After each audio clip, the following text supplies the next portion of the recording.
dalam perspektif agama Islam yang dapat diterapkan sendiri ataupun oleh seseorang terapis ataupun bisa diterapkan sendiri juga biar tidak dibantu oleh terapis kepada klien atau kepada diri kita sendiri. Nah, apa sih dasar-dasar dari psikoterapi Islam ini? Jadi yang pertama itu dasarnya adalah Al-Quran. Al-Quran ini sebagai pedoman kita dalam bagaimana sih kita bersikap, kita berperilaku, kita menjalani kehidupan kita sehari-hari, dan dibantu dengan hadis. Kemudian ada pengalaman manusia. Nah, pengalaman manusia ini bisa berupa pengalaman orang-orang soleh ataupun orang-orang yang telah ahli dalam agama ketika ia menerapkan suatu jenis terapi atau dia beribadah, kemudian ia memperoleh manfaat dari apa yang ia lakukan, kemudian ia men-share atau membagikan pengalaman tersebut. Nah, ada 3 metode dalam psikoterapi Islam. Yang pertama metode iman, kemudian yang kedua adalah metode ibadah, yang ketiga adalah metode ruqyah. Kenapa sih ketiga metode ini dapat dikatakan sebagai psikoterapi Islam?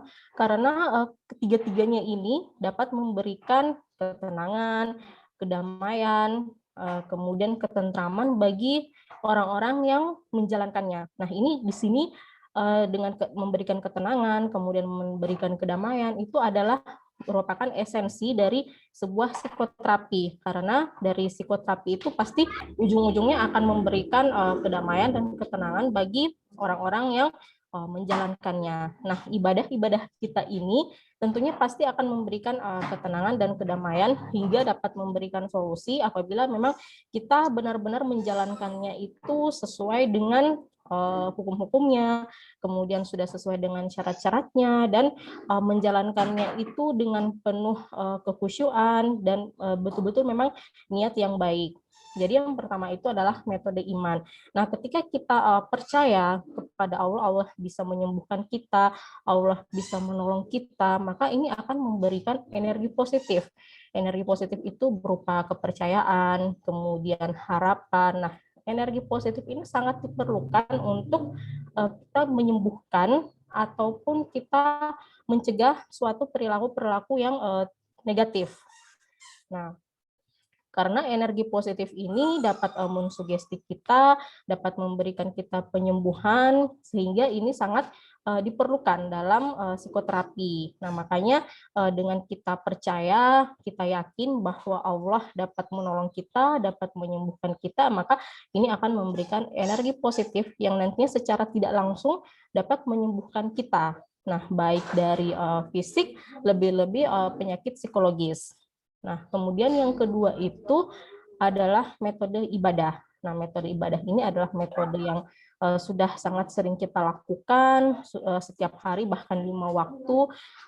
Ini secara rutin kita laksanakan. Nah, metode-metode ibadah itu seperti sholat, puasa, zakat atau sedekah, kemudian haji atau umroh, kita membaca Quran, kita berzikir, kita berdoa.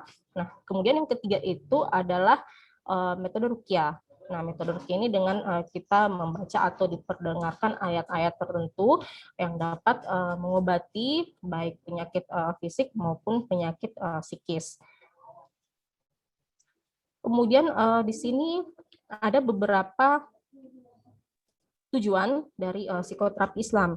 Yang pertama itu adalah tujuan preventif, di mana di sini psikoterapi Islam dapat mencegah kita dari beberapa sifat-sifat ataupun perilaku-perilaku negatif. Nah, seperti yang selalu kita dengar bahwa sholat ataupun ibadah-ibadah yang lain itu dapat mencegah perbuatan keji. Nah, ini juga dapat mencegah kita dari beberapa penyakit mental, karena dengan kita mendekatkan diri kepada Allah, mendekatkan diri kepada Tuhan, kita selalu menjalankan ibadah dengan sungguh-sungguh dan penuh kekhusyuan, maka ini akan mencegah kita dari beberapa penyakit-penyakit mental. Kemudian yang kedua adalah kuratif.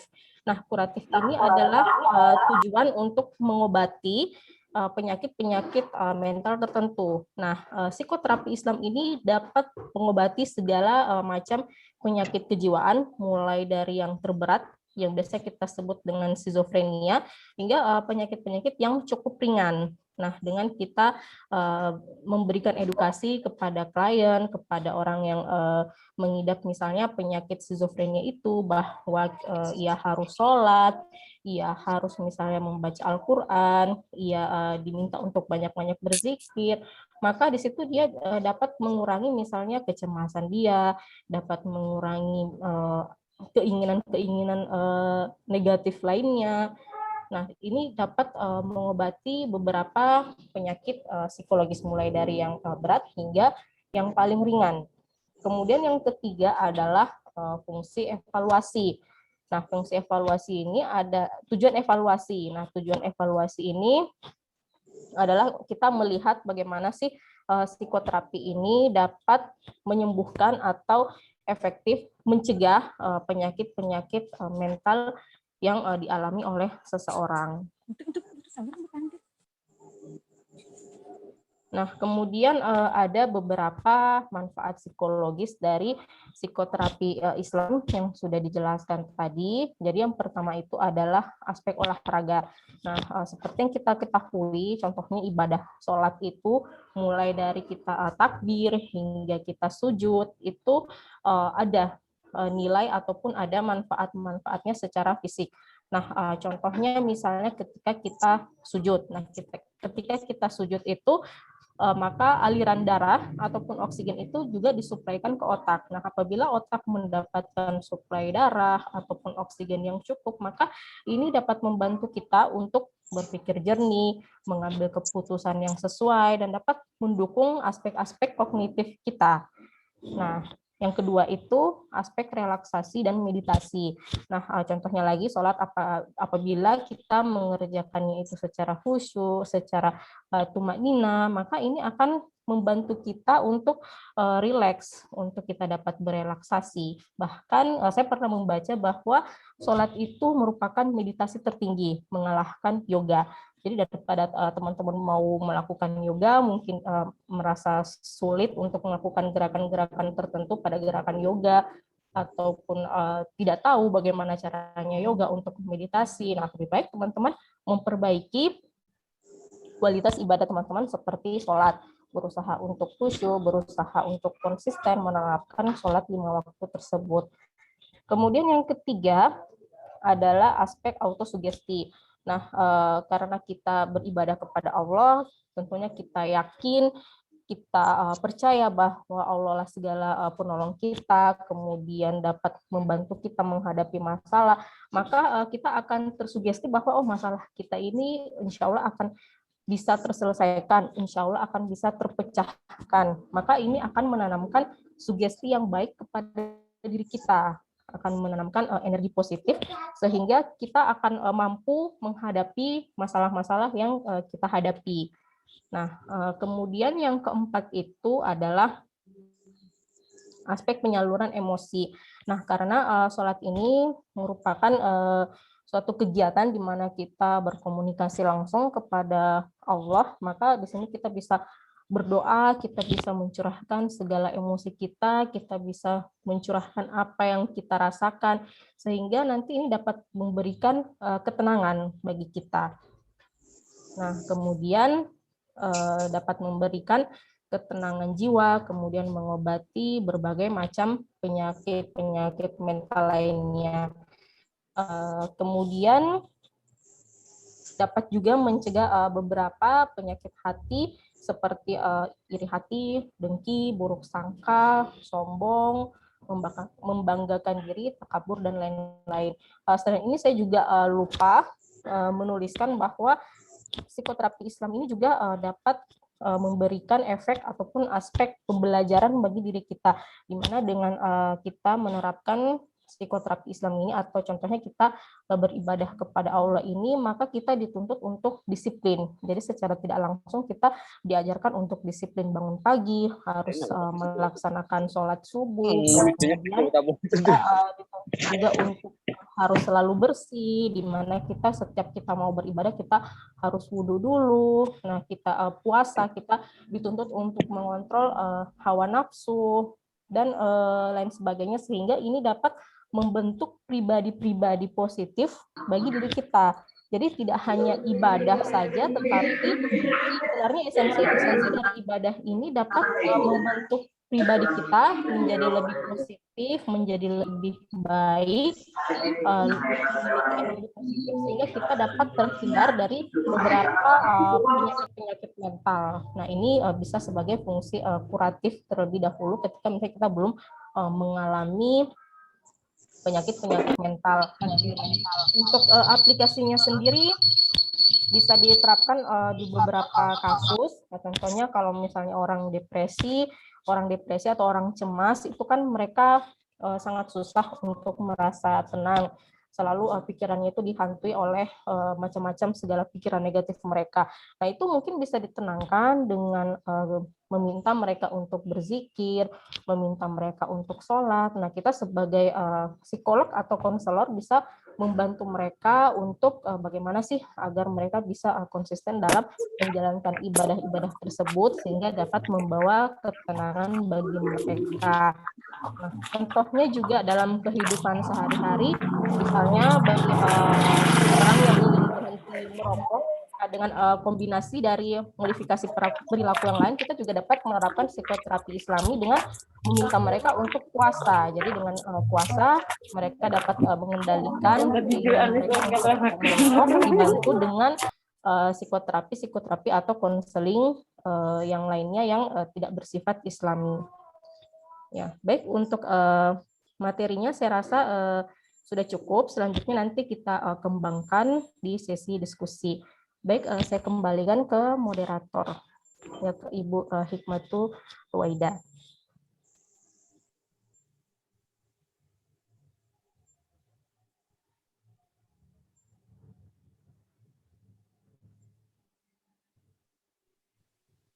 Baik, terima kasih kepada Ibu Rizka Sabrina baik, yang telah menyampaikan materinya. Selanjutnya kita memasuki materi yang kedua dengan judul untuk berpikir positif atau pesimism dalam meningkatkan kemampuan self healing, yang akan disampaikan oleh Ibu Hardianti Rahma, MPSI Psikolog. Namun sebelumnya saya akan membacakan dulu isi beliau.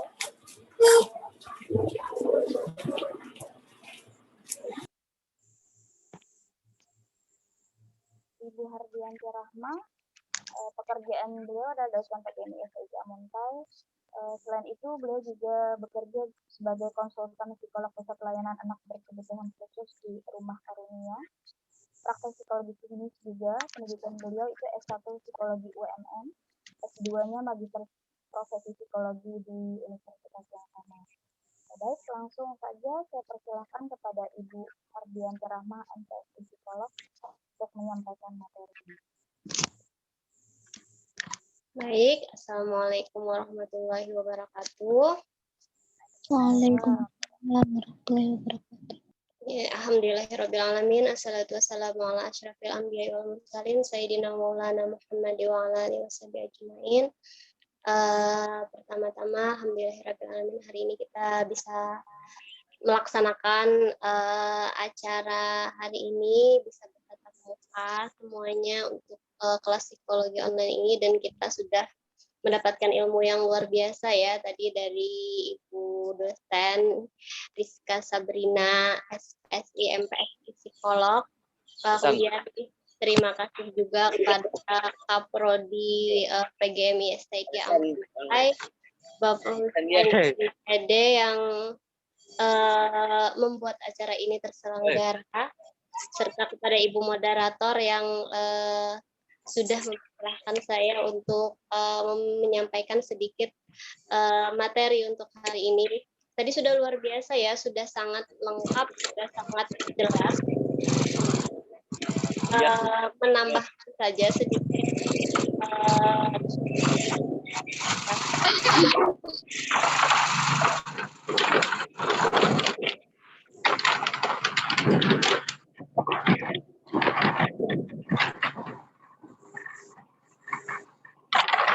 baik semuanya. Itu ada yang ini ya, tolong di-unmute Ada ya. on. Abdussalam, tolong matikan mikrofonnya. Oke. Terima kasih banyak. Eh,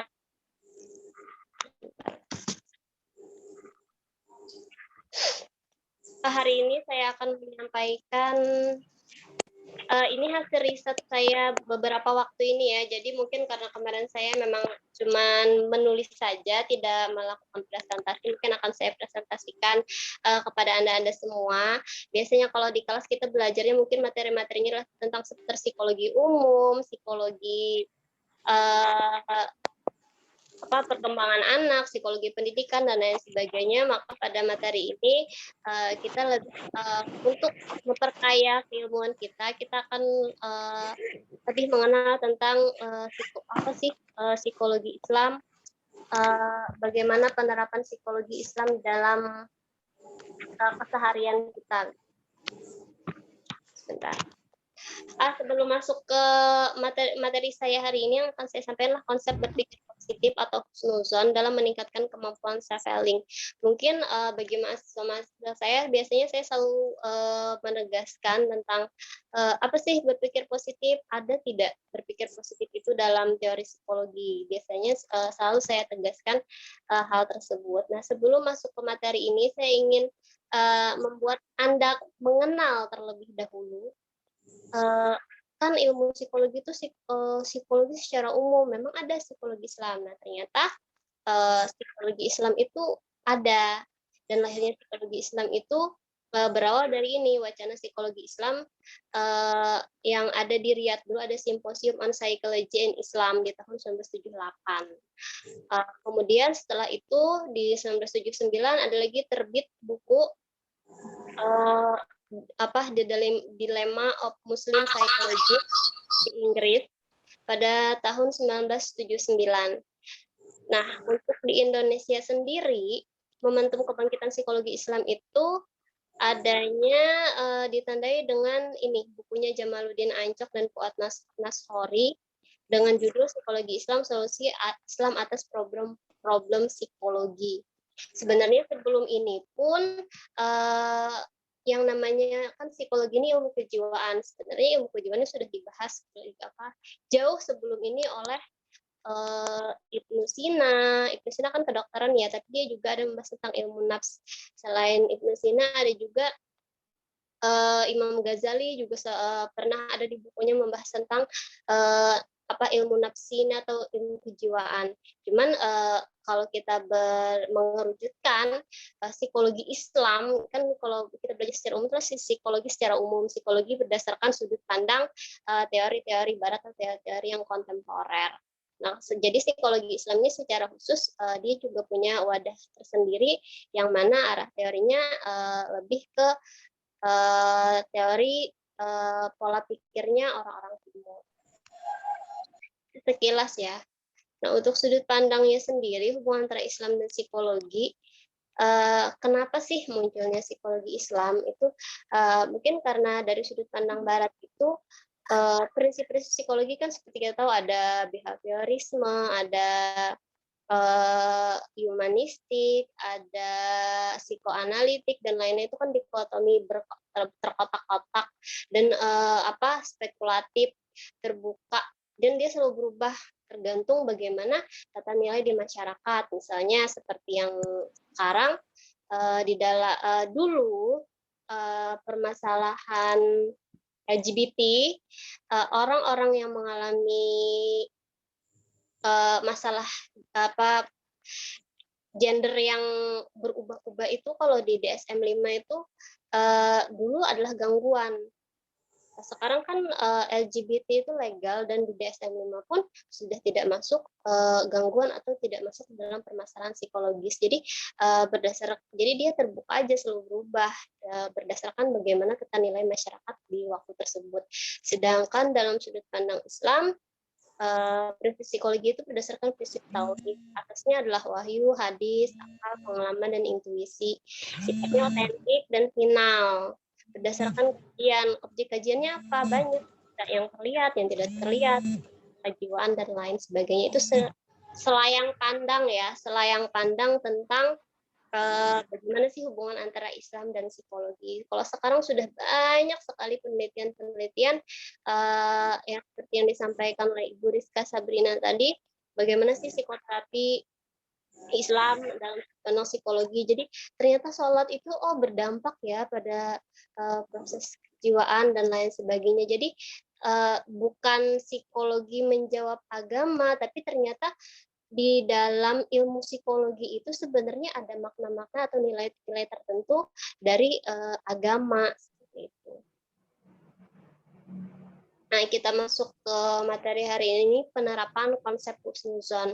Husnuzon itu apa sih? Kalau di dalam psikologi ada namanya law of attraction atau law itu di mana ketika seseorang memikirkan sesuatu, maka konsepnya adalah alam itu akan berusaha untuk menuruti keinginannya.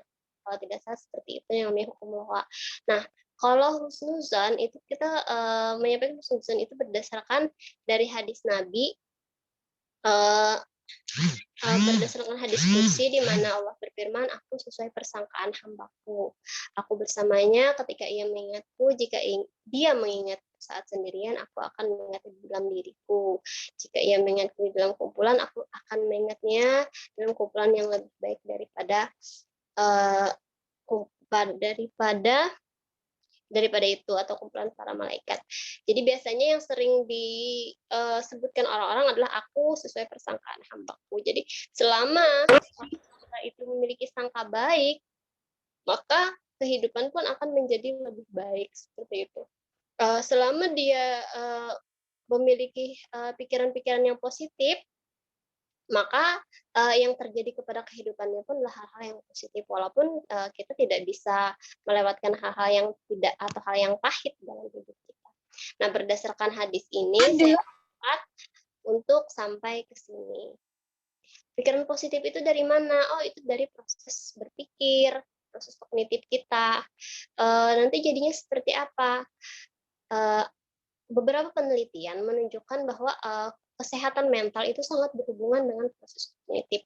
Orang yang punya pikiran yang positif, maka pada mental health-nya atau kesehatan mentalnya cenderung memiliki mental yang sehat. Sedangkan orang yang cenderung merasa pikirnya selalu negatif, aja merasa selalu tidak berdaya, selalu merasa orang yang paling buruk di dunia, yang paling sial di dunia misalnya, maka cenderung akan mengalami mental illness. Nah, dalam pikiran yang positif itu bisa dilakukan self healing. Self healing ini tidak jauh, self healing itu tidak jauh dari psikoterapi Islam tadi.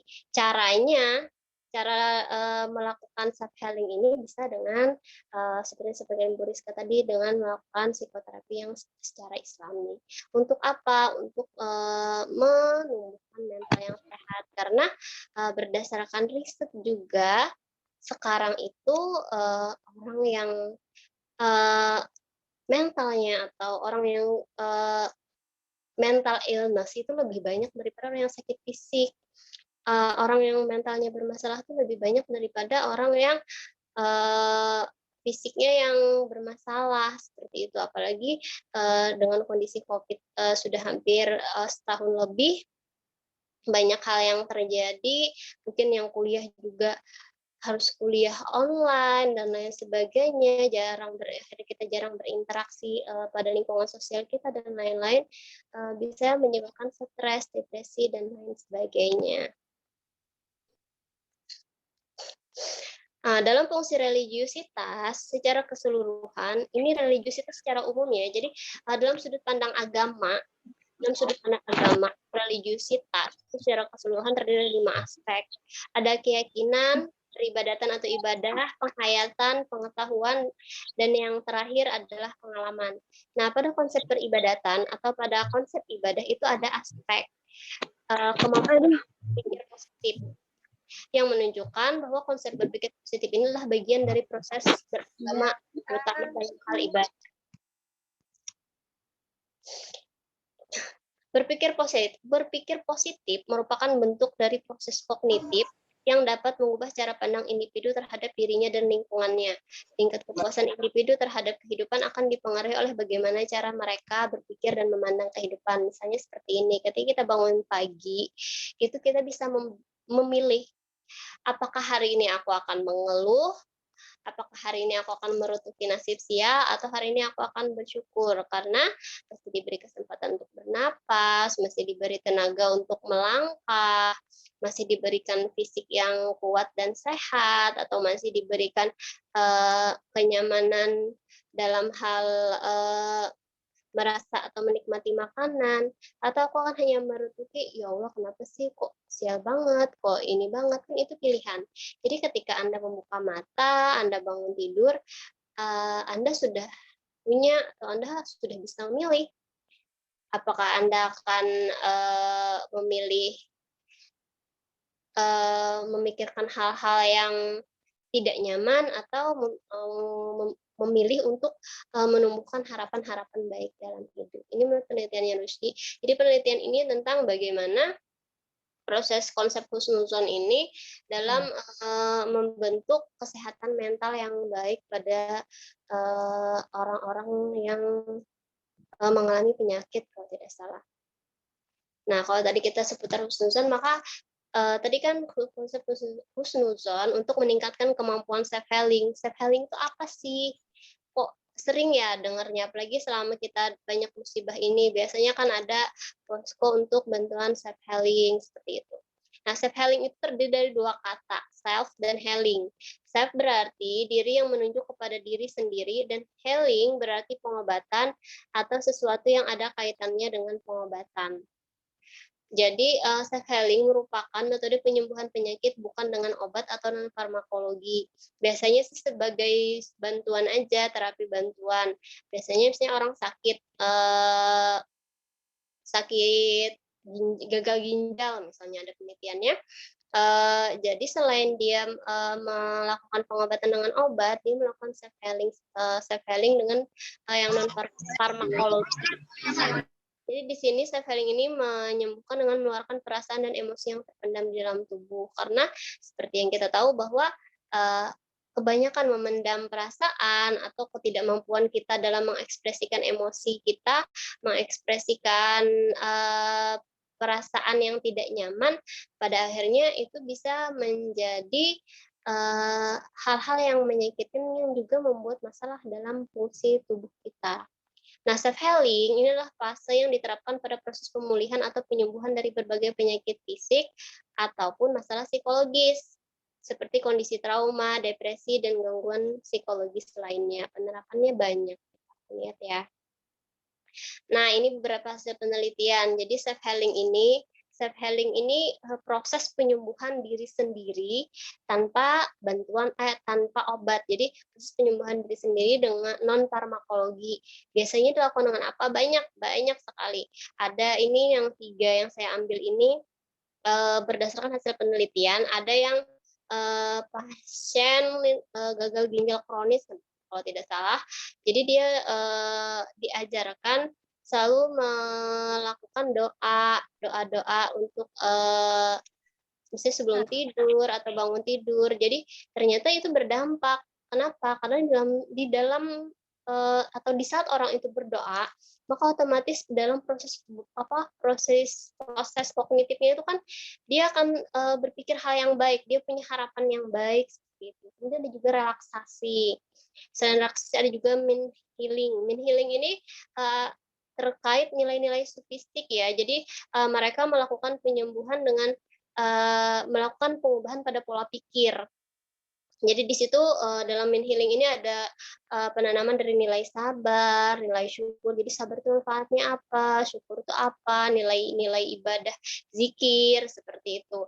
Nah ternyata dari semua konsep ini self healingnya seseorang ini ada dari semua ini ada pasien-pasien yang mengalami gagal ginjal kronis, pasien yang memiliki tingkat trauma, ada juga yang pasien dengan pokoknya depresi kalau tidak salah. Nah dari semua proses ini ternyata ini kan hal-hal yang baik ya, kayak relaksasi itu kan menenangkan pikiran, tidak ada pikiran-pikiran negatif. Sumbernya dari mana? Sumbernya dari proses berpikir yang positif untuk menjadi lebih baik. Jadi dari semua hal ini kan akhirnya ada harapan baik yang diinginkan. Harapan baik itu tidak akan muncul kalau pikiran kita tidak memikirkan kepada hal-hal yang positif. Lanjut ya. Nah, sedangkan pada proses berpikir yang positif berdampak pada apa? Nah, setelah kita tuh mampu meningkatkan kemampuan kita dalam berpikir positif, maka kita bisa menurunkan kecemasan. Saya cemas nih, ya Allah nanti bisa nggak ya, mampu nggak ya, sanggup nggak ya? Ternyata kecemasan itu turun ketika kita bisa kok, insya Allah bisa, bagaimanapun hasilnya, yang penting prosesnya dulu, misalnya seperti itu. Kemudian meningkatkan kualitas hidup. Tadi hidupnya jadi lebih bermakna. Ya, kemudian ini kesejahteraan psikologis. Kunci hidup nyaman itu bukan sekedar bukan sekedar punya segalanya, bukan sekedar punya fisik yang sempurna atau punya hal yang orang lain tidak punya, tidak, tapi punya psikologis yang sejahtera. Jadi ketika kita punya psikologis yang sejahtera, kita merasa bahagia, maka yang terakhir mental kita akan sehat. Kalau mental kita sehat, kita bisa melakukan apa saja untuk mewujudkan kebahagiaan. Ya memang benar pernyataannya bahwa uang tidak menjamin sebuah kebahagiaan. Tapi orang yang tidak punya uang, orang yang punya banyak uang juga memang belum tentu bahagia. Apalagi orang yang tidak punya uang, bahasanya kan seperti itu. Jadi konsep kehidupan zaman sekarang itu sebenarnya bukan lagi tentang gengsi atau apa, tapi bagaimana Anda membentuk mental Anda menjadi mental yang sehat, bagaimana Anda membentuk kepribadian Anda untuk memiliki kesejahteraan dalam psikologi Anda, sehingga kualitas kehidupan Anda akan meningkat dan kecemasan pun akan menurun. Bukan tentang kok dia begitu, aku tidak bisa, tapi oh dia seperti itu, berarti aku harus bisa menjadi lebih baik. Nah, jadi konsep dari husnuzon ini setiap orang pasti pernah memiliki kondisi kritis dalam permasalahan psikologisnya ya. Tidak mungkin, tidak pasti, semua orang pasti pernah punya masalah. Jadi tanpa sadar kita pun kadang melakukan self healing ini, tapi karena kita tidak tahu, oh ini ternyata self healing ya namanya. Karena kita tidak memaksimalkan potensi itu, padahal bagusnya, oh ya aku punya masalah, berarti aku harus berpikir positif, aku harus punya harapan-harapan yang baik. Nah ketika itu, maka kemampuan self healingnya, misalnya Anda trauma atau Anda takut terhadap sesuatu, atau Anda merasa berada pada mental yang sangat jatuh, Anda akan lebih cepat bangkit. Itu konsepnya. Jadi bukan berarti bisa sembuh lah. Bisa berarti ini kayak terapi yang nanti bisa disembuhkan, bukan konsepnya bisa sembuh atau apa, tapi bisa meningkatkan kemampuan untuk melakukan self healing itu lebih cepat daripada misalnya sekedar kita minta motivasi dengan orang lain atau minta nasihat. Tapi motivasi terbaik adalah motivasi dari diri kita untuk menjadi pribadi yang lebih baik. Ini yang terakhir, pada prosesnya, husnuzon merupakan proses kognitif di mana proses berpikir akan menjadi awal dari munculnya sebuah perilaku berdasarkan persepsi yang dibuat. Saat individu tersebut mampu untuk menerapkan pikiran positif dalam menyikapi kondisi yang menimpa dirinya, maka sikap yang muncul juga akan menjadi positif, sebagaimana pikiran negatif yang membuat munculnya perilaku negatif juga. Ya tadi, kalau kita berpikir yang negatif, jadinya kita mengalami mental illness. Pada kondisi inilah, konsep husnuzon dapat membantu individu dalam meningkatkan kemampuan self-healing, di mana kemampuan berpikir positif ini dapat memberi harapan baik pada individu tentang apa yang mereka alami nantinya, sehingga perilaku positif akan muncul sebagai respon dari pikiran positif seperti rasa percaya diri dan sikap yang lebih optimis. Harapannya apa? Harapannya tadi, oh ya ternyata dengan kita mampu berbaik sangka dengan Tuhan, kondisi mental kita akan baik dan hubungan kita dengan manusia pun menjadi lebih baik. Jadi harapannya karena konsep kemampuan berpikir positif ini ada dalam aspek ibadah, harapannya nanti ibadahnya akan meningkat dan nilai ketuhanan pada individu tersebut akan menjadi lebih bagus lagi. Begitu ya, kalau ada hal-hal yang masih maksudnya kenapa sih begini, silahkan mungkin nanti kita bisa lanjutkan di sesi diskusi. Kalau ada salah dan hilaf kata, saya mohon maaf yang sebesar-besarnya. Sekian materi hari ini yang bisa saya sampaikan kepada Anda semua. Terima kasih banyak. Wassalamualaikum warahmatullahi wabarakatuh. Saya kembalikan kepada Ibu Moderator.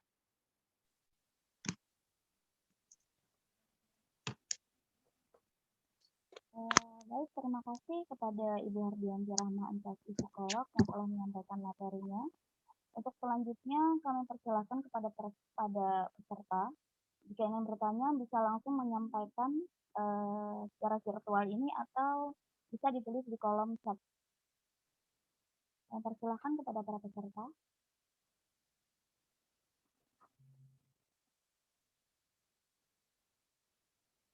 Baik, langsung saya bacakan. Ini ada penanya pertama, Mahma Ahmad Syaukani, PGMI, dari Sekolah Tinggi Ilmu Al-Quran. Pertanyaannya, cara mudah dan efektif menghilangkan pikiran negatif. Mungkin sambil menunggu pertanyaan yang lain, bisa langsung ditanggapi dari ini penanyanya menanyakan ini sepertinya materinya lebih kepada yang konsep husnuzan tadi nanti. Saya persilakan kepada Ibu Hardianti Rahma untuk menanggapi pertanyaan tersebut. Oke, Ahmad Syokani. Ya. Cara mudah dan efektif menghilangkan pikiran negatif ya, tadi ditimpa atau dirubah. Jadi proses kognitif kita itu sebenarnya you are the boss gitu. Jadi kita itu bosnya, bukan pikiran kita yang harus mengendalikan kita, tapi kitalah yang mengendalikan pikiran kita. Makanya ketika kita bangun tidur, kita akan coba ketika bangun tidur jangan langsung terburu-buru bangun atau apa, tapi ketika buka mata tarik napas sejenak dan kita pilih hari ini akan apa. Apakah aku akan meratapi nasibku atau aku akan memilih untuk menjadi individu atau pribadi yang lebih baik, seperti itu. Jadi mulailah ketika Anda bangun tidur. Oh ya, aku hari ini harus optimis, insya Allah hidupku hari ini dan besok dan seterusnya akan menjadi lebih baik. Jadi ketika ada masalah atau ada hal yang tidak nyaman yang Anda alami pada hari itu, maka Anda kembali lagi, misalnya mau kuliah, sebelum masuk kampus terjatuh. Nah, di situ kan kadang tuh kayak aduh malu nih atau apa. Tapi di situ juga alhamdulillah untung jatuhnya di sini. Bayangkan kalau jatuh di jalan raya terus Anda ketabrakan. Jadi kita kayak lebih belajar untuk alhamdulillah cuman ini tidak yang lebih besar, atau alhamdulillah masih bisa makan nasi pakai kecap. Masih banyak orang yang tidak bisa makan nasi. Jadi seperti itu. Tidak ada orang yang tidak ada orang yang semuanya bersih tanpa pikiran negatif, itu tidak ada. Tapi yang ada adalah orang yang mau memaksimalkan proses kognitifnya dalam mengusahakan munculnya pikiran-pikiran positif. Jadi mulailah ketika Anda bangun tidur dan Anda akan tidur. Ketika Anda akan tidur, makanya tadi konsep doa itu mampu meningkatkan hal-hal atau memunculkan hal-hal baik dalam hidup Anda. Jadi biasanya kalau ada orang yang sering sekali berpikir positif, saya selalu menyarankan seperti ini. Silahkan Anda ketika ingin tidur dan bangun tidur berdoa, doa yang sama. Doa yang sama, jadi kalau perlu dicatat. Jadi harapan-harapan baik, seperti Bismillahirrahmanirrahim, Anda baca doa, ya Allah, semoga hari saya besok lebih baik dari hari ini, segala pelajaran yang saya pelajari bisa saya serap dengan baik, bisa membawa manfaat bagi saya, bisa membawa berkah, dan semoga saya selalu dikelilingi orang baik dan saya selalu dilimpahkan kebahagiaan. Dicatat dan ketika mau tidur itu dibaca, ketika bangun tidur itu dibaca. Kalau misalnya hafal ya oke, nggak ada apa-apa, diulang aja. Biasanya dalam 3 bulan Anda akan mulai sudah terbiasa tuh dengan hal-hal yang pikiran Anda atau proses kognitif Anda akan sudah terbiasa dengan hal-hal baik. Jadi mulai dengan doa-doa sebelum tidur dan setelah bangun tidur, doa yang sama. Itu seperti kayak kita ingin menanamkan harapan baik dalam pikiran kita ketika kita ingin istirahat. Jadi tanpa sadar kita sudah membiasakan diri kita menutup dan membuka hari dengan doa-doa yang baik. Mungkin itu sih yang secara sederhana ya. Oke, moderator, terima kasih. Pertanyaan selanjutnya dari Nur Aminah, Sekolah Tinggi Ilmu Al-Quran. Pertanyaannya mirip, bagaimana cara menghilangkan pikiran negatif dan kecemasan, sedangkan konflik yang dihadapi itu selalu ada? Ibu dipersilakan. Mungkin nih Mbak Rizka ya, tadi kan membahas tentang psikoterapi Islam. Bisa nih dengan adanya konflik seperti apa nih? Nanti mungkin saya menambahkan saja. Baik, pada Ibu Rizka Sabrina. Boleh diulang tadi pertanyaannya? Pertanyaannya, bagaimana cara menghilangkan pikiran negatif dan kecemasan, sedangkan konflik yang kita hadapi itu selalu ada? Iya, baik. Jadi saya tambahkan juga tadi seperti apa yang dibilang sama Ibu Rahma, bahwa kita itu harus banyak-banyak bersyukur, kemudian tetap konsisten dalam menjalankan ibadah. Jadi setiap orang itu pasti memiliki masalah sehingga dapat membuat ia mungkin merasa cemas ataupun merasa misalnya dia selalu kepikiran mengenai masalah tersebut sehingga ia akhirnya banyak-banyak berpikir negatif atau mudah untuk negative thinking kepada orang. Nah, jadi sederhananya itu kita harus merubah mindset kita bahwa pertama kita itu harus banyak-banyak bersyukur, kemudian kita harus optimis kembali lagi kita yakin dan percaya kepada Allah bahwa Allah itu dapat menolong kita jika misalnya iman kita sudah kuat, iman kita betul-betul kita percaya sama Allah, ini akan menjadi autosugesti bagi kita sehingga dapat mempermudah kita untuk berpikir secara positif dan menghilangkan pikiran-pikiran negatif yang ada dalam diri kita. Kira itu, Bu.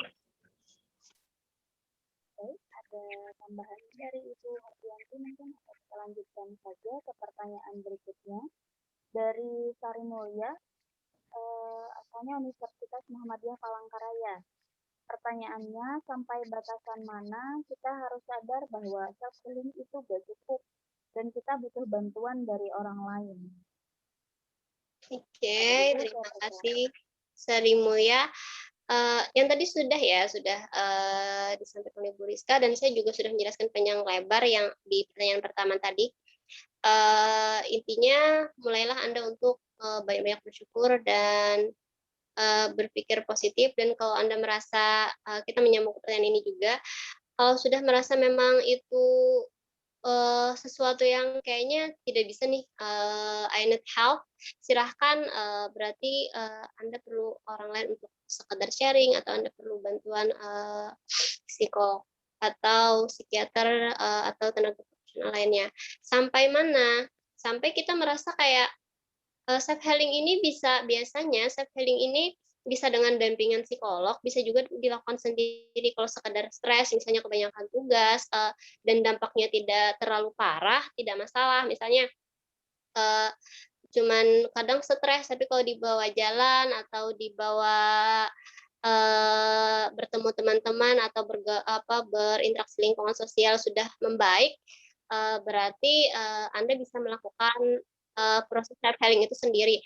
Tapi kalau di situ Anda sudah banyak memiliki pikiran-pikiran yang negatif sampai misalnya kayaknya I'm useless, aku ini bukan orang yang berguna, aku ini udah kayaknya kada ada lagi deh di dunia ini, kayaknya mati aja. Nah, kalau sudah sampai pada titik itu, berarti Anda adalah orang yang harus segera berkonsultasi kepada tenaga profesional.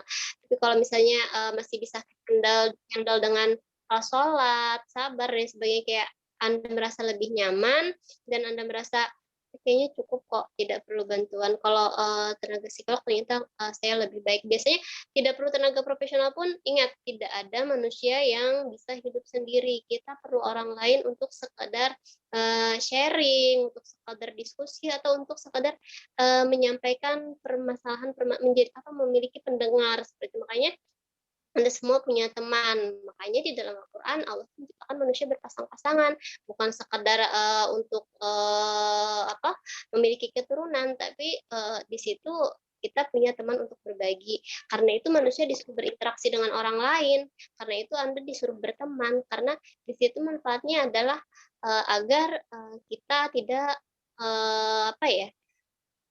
memiliki masalah itu sendiri, tapi kita bisa sharing dengan orang lain, dan kita punya banyak sudut pandang untuk permasalahan yang kita alami, gitu ya. Jadi kalau merasa sudah kayak I'm useless, sudah kayaknya kada ada berguna, mati aja kalau sudah mikir kayak gitu, sudah Anda perlu bantuan. Tapi kalau dengan ibadah Anda masih bisa merasa nyaman, berarti lakukan self healing sendiri, bisa dengan tadi psikoterapi Islam atau dengan hal-hal yang sudah saya sampaikan, begitu ya Ibu Moderator. Terima kasih kepada Ibu narasumber. Kita lanjut ke pertanyaan berikutnya dari Normanita, Sekolah Tinggi Ilmu Al-Quran. Sekolah Tinggi Ilmu Al-Quran Muntai. Pertanyaannya, bagaimana cara kita menumbuhkan pikiran positif terhadap seseorang atau terhadap suatu kejadian kurang nyaman yang pernah terjadi terhadap diri sendiri?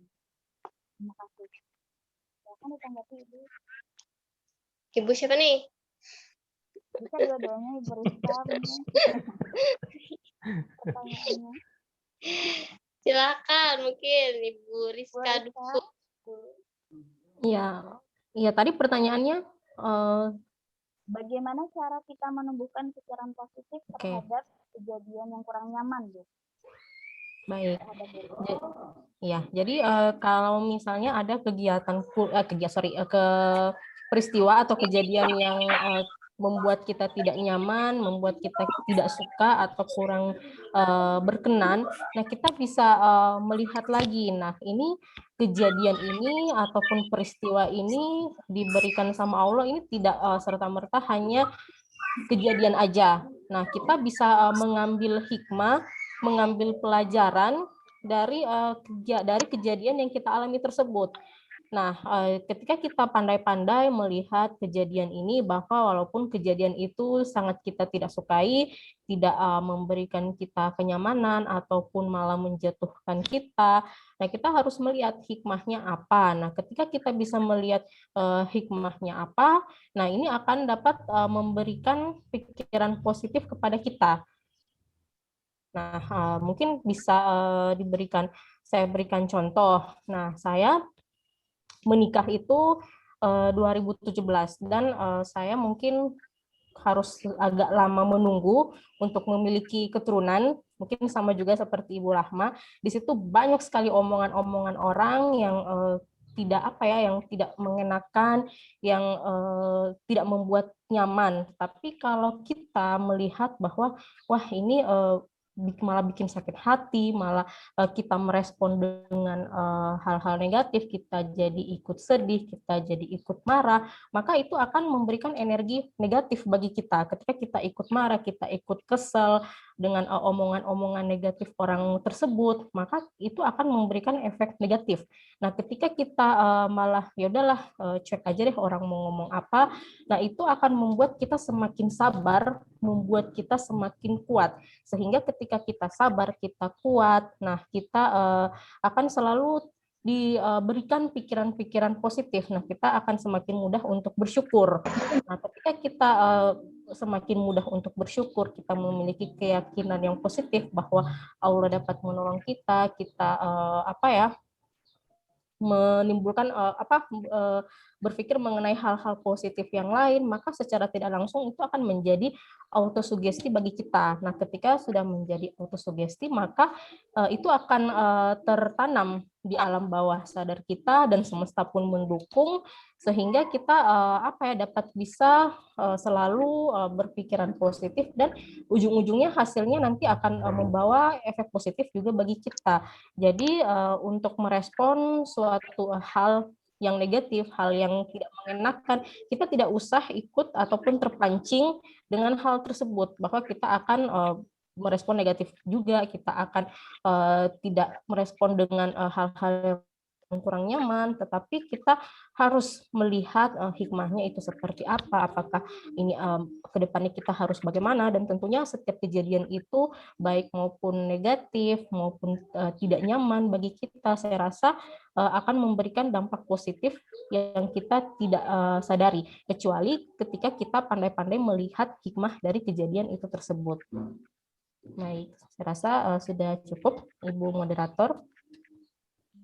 Lanjut ke pertanyaan berikutnya dari Umi Muzai.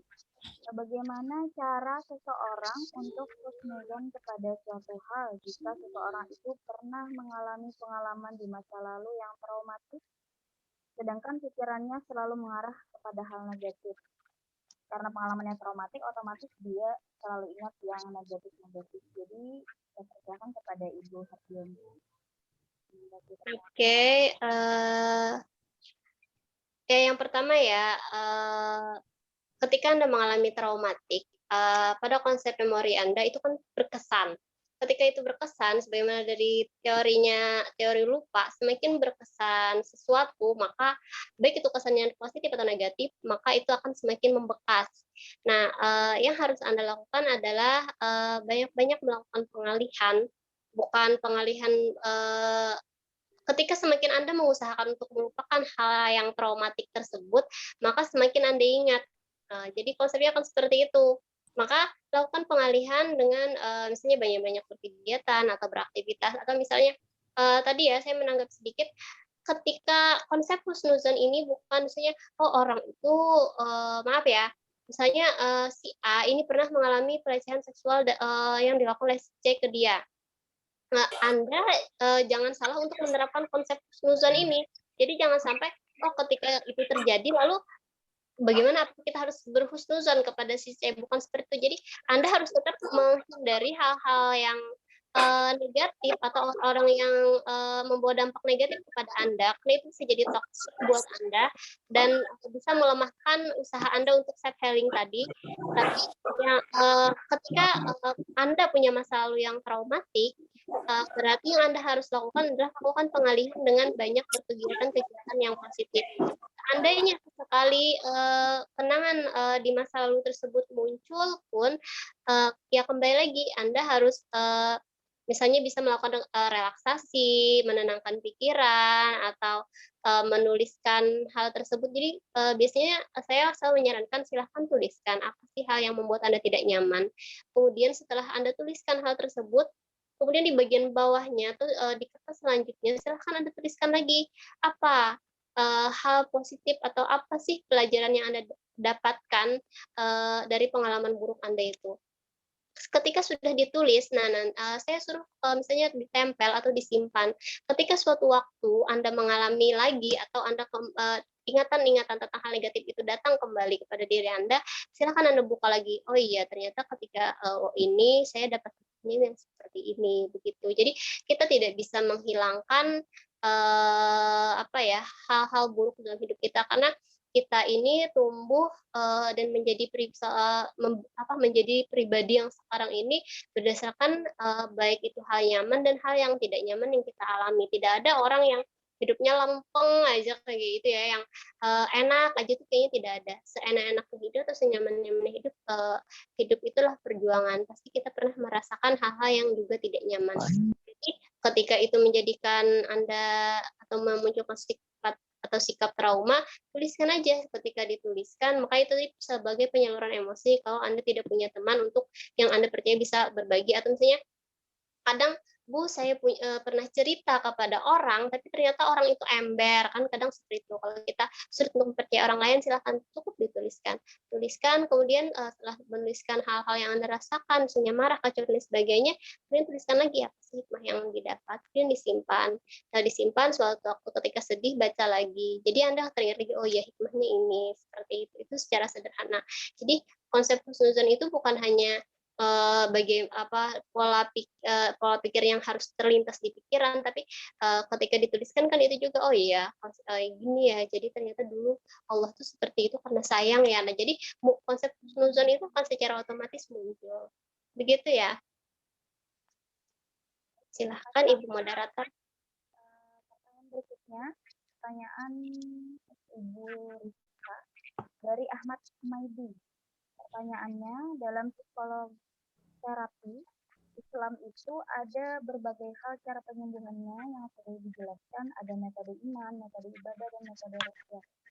Seandainya jika dalam hal ini tidak ada respon dari diri kita terhadap metode-metode tersebut, maka adakah hal lain selain yang disebutkan di atas?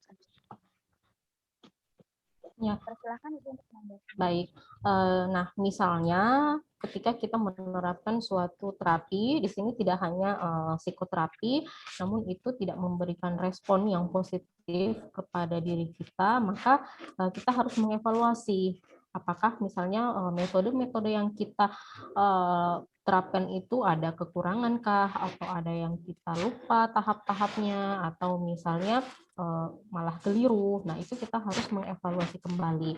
Nah, apabila kita sudah mengevaluasi bahwa ternyata semuanya sudah benar, sudah sesuai syarat-syaratnya, sudah sesuai rukun-rukunnya, metodenya sudah tepat, terstruktur, maka berarti kita memerlukan psikoterapi yang lainnya untuk dikombin dengan psikoterapi Islam ini. Nah, apabila kita sudah membutuhkan misalnya metode lain, maka kita harus perlu mengunjungi tenaga-tenaga ahli yang profesional seperti psikiater ataupun psikolog ataupun konselor. Nah, contohnya misalnya skizofrenia. Nah, itu skizofrenia itu di mana ini merupakan penyakit mental yang cukup berat karena di sini orang sudah mulai berhalusinasi. Nah, kalau sudah berhalusinasi ini mungkin kalau kita ruqyah itu mungkin 1-2 kali biasanya belum menunjukkan hal positif atau belum terlihat perubahannya. Nah, maka kita harus dikombin dengan psikiater. Nah, apabila kita combine dengan psikiater, itu mungkin bisa diberikan obat untuk mencegah atau mengurangi halusinasinya tersebut. Atau mungkin orang yang depresi mungkin dia susah tidur. Nah, dengan sudah menerapkan psikoterapi Islami tapi belum mempan, belum menunjukkan respon yang positif, maka mungkin diperlukan untuk berkonsultasi kepada psikolog ataupun konselor untuk mengatur jadwal tidurnya agar ia bisa tidur dengan nyenyak, tidur dengan cepat, dan memiliki kualitas tidur yang cukup baik. Ya. Saya kira itu. Pertanyaan berikutnya dari Ridawati. Bagaimana cara menanamkan kepada diri kita agar bisa mengurangi rasa insecure yang sangat berlebihan terhadap diri sendiri? Terima kasih. Saya persilahkan kepada Ibu Rizka. Baik. Ya. Jadi untuk untuk mengurangi rasa insecure yang sangat berlebihan terhadap diri kita, maka kita harus melihat lagi diri kita bahwa setiap orang itu diciptakan tidak serta memiliki negatif, tidak serta memiliki misalnya hal-hal negatif melulu. Namun kita bisa melihat sisi positif dari diri kita. Nah, misalnya kalau kita tidak mampu melihat hal yang positif dari diri kita, biasanya orang memang lebih sulit untuk menemukan hal positif dari dirinya ketimbang hal negatif. Nah, maka kita bisa membantu teman kita ataupun saudara, tolong dong dituliskan kira-kira sisi positif apa sih yang saya miliki. Nah, misalnya teman kita atau saudara kita telah menuliskan, kita bisa baca, oh ternyata saya ini orangnya seperti ini. Selain sisi negatif yang saya miliki, bahwa saya juga memiliki sisi positif. Nah, dari sisi positif yang telah dikemukakan oleh teman-teman atau saudara, nah kita bisa kembangkan. Nah, misalnya kita memiliki sisi positif. Nah, saya memiliki kecerdasan misalnya di bidang bahasa Inggris, jago nulis bahasa Inggris, tapi untuk mau speaking, mau share kemampuan bahasa Inggris di depan orang lain itu malu, menjadi sering insecure ataupun cemas untuk dikemukakan ke orang lain, cemas untuk berbicara di hadapan orang lain, maka itu bisa dibantu dengan kita mengenali, kita tahu potensi kita tahu hal positif yang ada pada diri kita, maka itu kita bisa kembangkan hal positif tersebut, sehingga hal positif yang ada dalam diri kita ketika sudah dikembangkan, nah itu bisa membantu untuk kita mengembangkan ataupun mengurangi rasa insecure kita. Nah, kecuali kalau misalnya rasa insecure ini sudah mengarah ke patologis, misalnya kalau dalam ilmu psikologi, kalau patologis itu sudah membuat dia menjadi benci pada diri sendiri, bahkan sudah ingin melukai, ingin mengakhiri hidup. Kan ada yang sampai seperti itu, apabila dia sudah parah sekali, sudah mengarah ke patologis, maka itu memerlukan bantuan para expert di bidangnya seperti psikiater atau psikolog.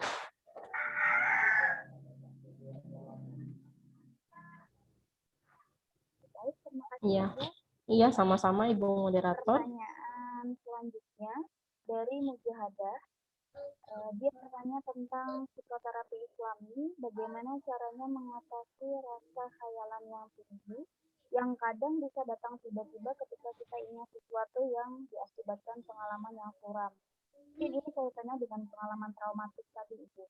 Jadi bagaimana caranya kita mengubah pikiran negatif atau rasa halu yang buruk tersebut menjadi pikiran yang baik dan selalu berpikir positif. Ya, baik. Ya, jadi seperti yang sudah dijelaskan tadi sama Ibu Rahma, bahwa kalau rasa traumatis itu semakin kita ingin melupakan, maka itu akan semakin kita ingat. Jadi di sini kita harus pandai-pandai untuk mengalihkan rasa traumatis tersebut. Misalnya kita ada hobi, maka kita harus ini sering untuk dilakukan hobinya itu seperti apa. Yang penting hobinya itu masih bersifat positif dan mungkin tidak melanggar aturan agama. Dan kita juga bisa meningkatkan ibadah kita melalui misalnya sholat ataupun dengan mengaji. Nah, ketika kita misalnya mengaji itu akan menuntut kita menuntut kita untuk berkonsentrasi dan fokus lebih tinggi, sehingga kalau kita berkonsentrasi dengan tinggi, kita fokus dengan bacaan ngaji kita, maka itu bisa mengalihkan pikiran traumatis kita, bisa mengalihkan rasa halu kita ataupun hayalan-hayalan yang tidak berguna, sehingga di situ dapat menciptakan pikiran-pikiran positif, kita selalu berhusnuzon, kemudian kita juga mendapatkan ketenangan, ketentraman, sehingga bisa melupakan pengalaman-pengalaman suram tersebut. Selain itu juga kita mungkin bisa lebih aktif ataupun terlibat di kegiatan-kegiatan sosial seperti misalnya bertemu teman ataupun kita bersosialisasi dengan orang lain. Nah, di masa pandemi ini tentu kita juga tidak dianjurkan untuk bertemu secara tatap muka, tapi kita bisa memanfaatkannya melalui teknologi seperti sering-sering misalnya menghubungi teman, kita berkonsultasi. Nah, itu bisa membuka pikiran kita, membuka wawasan kita, sehingga pikiran-pikiran halu ataupun khayalan yang tidak berguna, perasaan-perasaan traumatis itu bisa teralihkan dan bisa kita lupakan dengan sendirinya.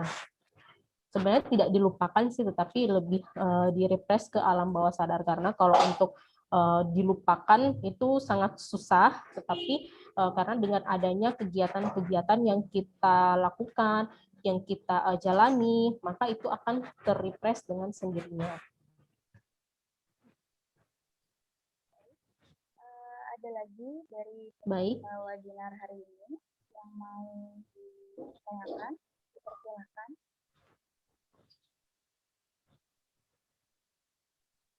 Tri Ilhami, raise hand. Oh iya.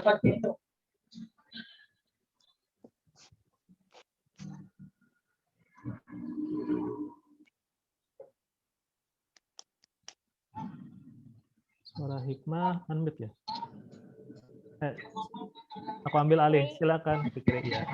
Iya. Ya, bismillahirrahmanirrahim. Assalamualaikum warahmatullahi wabarakatuh. Izin bertanya, terima kasih dulu kepada moderator yang sudah mengizinkan untuk bertanya. Jadi yang ingin ulun tanyakan Kak, kepada Kak Rahmah nih, bagaimana cara kita menyikapi teman yang tidak suka dengan kehadiran kita. Mungkin dalam pertemanan itu dia tidak mengatakan ketidaksukaannya dengan kita, akan tetapi secara tingkah lakunya dengan tergabung dengan kita itu, tingkah lakunya itu seperti seolah-olah tidak menyukai dengan kehadiran kita. Nah, bagaimana cara menyikapi hal ini? Itu saja. Terima kasih. Wassalamualaikum warahmatullahi wabarakatuh.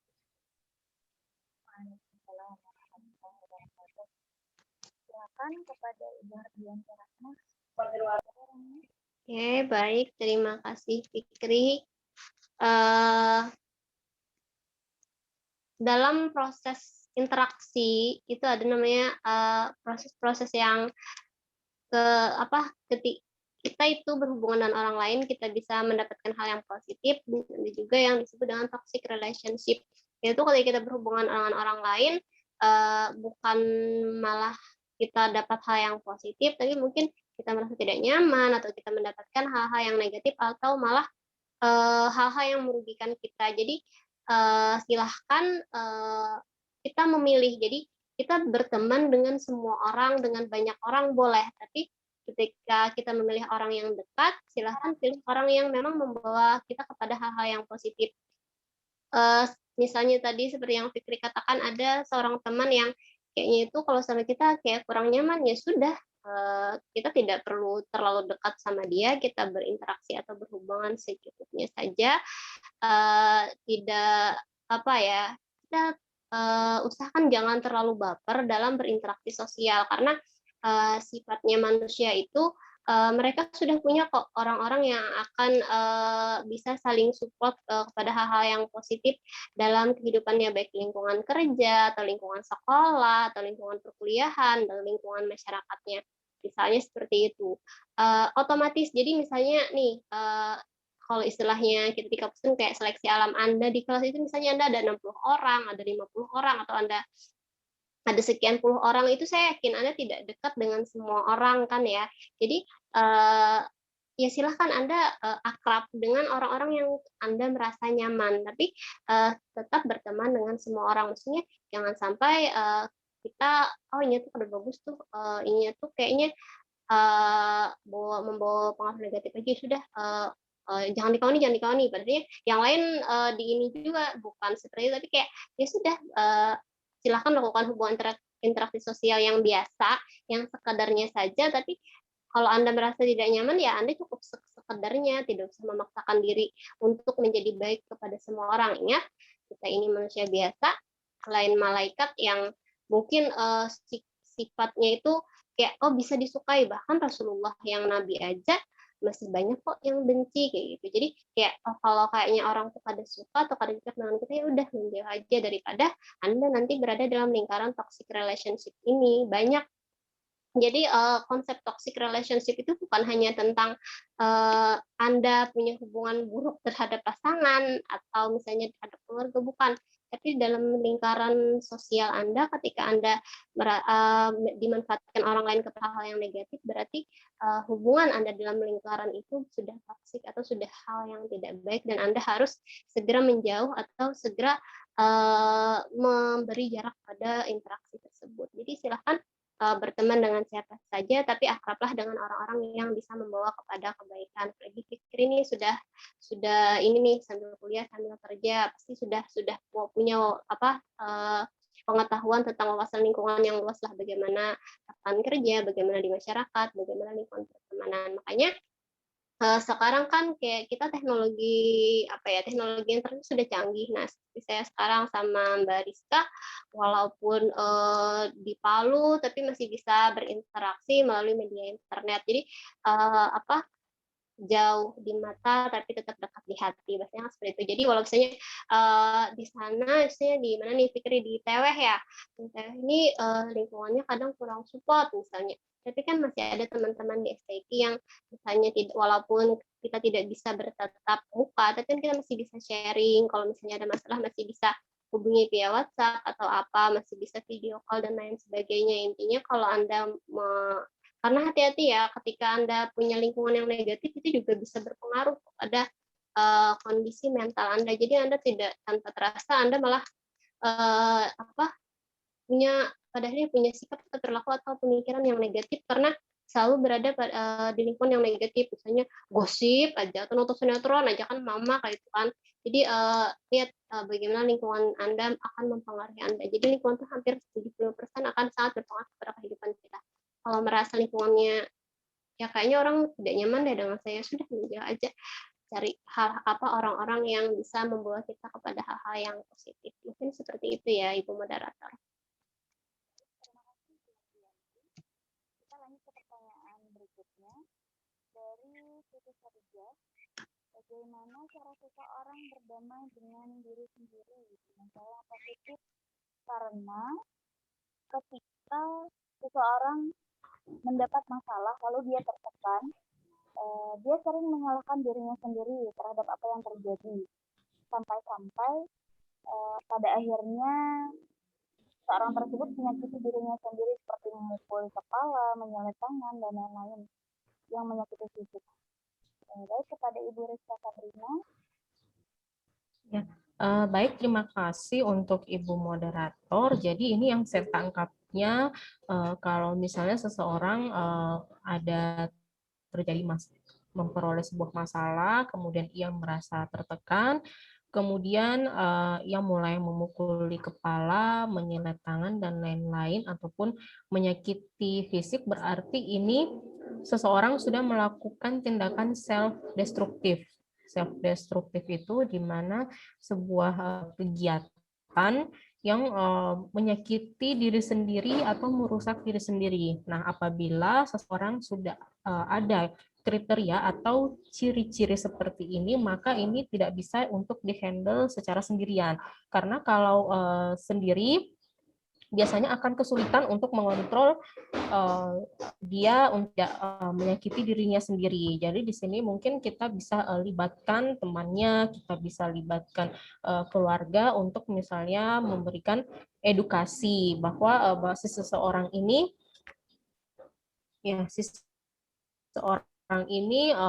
bisa dipantau agar dia tidak memukuli dirinya sendiri, tidak melakukan kegiatan self-destruktif. Nah, untuk dari diri sendiri bagaimana sih agar bisa berdamai sehingga tidak melakukan kegiatan-kegiatan menyakiti diri sendiri itu tadi. Jadi yang pertama itu kita harus menanamkan hal yang positif. Kita harus menyadari bahwa kita itu tidak boleh berperilaku seperti itu. Kita tidak boleh menyakiti diri kita sendiri, karena dengan menyakiti diri sendiri itu maka kitanya akan sakit, kemudian itu akan merugikan diri kita sendiri. Baik, itu akan merugikan diri kita sendiri, sehingga kita tidak boleh dengan terus menyalahkan diri sendiri. Nah, adapun caranya itu kita bisa melihat seperti tadi yang sudah saya contohkan, meminta bantuan kepada teman-teman ataupun saudara untuk melist apa sih sisi positif yang kita miliki. Nah, sehingga kita kalau sudah mengetahui sisi positif yang kita miliki, yang kita punyai, kita bisa kembangkan sehingga kita semakin cinta dan menghargai diri kita sendiri. Nah, ketika kita sudah bisa menghargai diri sendiri, nah tentunya kegiatan-kegiatan yang merusak diri, kegiatan-kegiatan self-destruktif tadi bisa menurun apabila kita sudah bisa mencintai dan menghargai diri kita sendiri. Nah, selain itu juga apabila kita melakukan ibadah dengan, saya kembali lagi ke ibadah, di mana ibadah ini dapat bernilai psikoterapi Islam, sehingga ibadah-ibadah ini dapat mencegah kita memiliki fungsi preventif, mencegah kita dari perbuatan-perbuatan negatif yang tidak baik, seperti menyalahkan diri berlebihan, kemudian menyesali berlebihan apa yang telah kita lakukan, hingga memunculkan perilaku-perilaku self-destruktif tadi, seperti memukuli diri sendiri. Ya baik, seperti itu Ibu Moderator. Bu Hikmah. Bu Hikmah kayaknya ya ini lagi apa? Memperdalam lagi tentang apa tadi namanya yang untuk menyakiti diri sendiri tadi ya Ibu Rizka. Saya punya teman Bu. Apa namanya? Ketika kuliah dulu. Jadi yang bersangkutan ini memang betul tuh kata apa namanya? Kata penanya tadi, memang kadang-kadang ternyata ada ya orang yang ketika dia merasa bersalah terhadap sesuatu, atau ketika dia melakukan sesuatu kemudian tidak bisa melakukan, itu saya punya teman Bu, dia kadang-kadang menampar mukanya sendiri, tampar muka. Terus muncul kata sumpah serapah, dasar bodoh, dasar ini, dasar ini.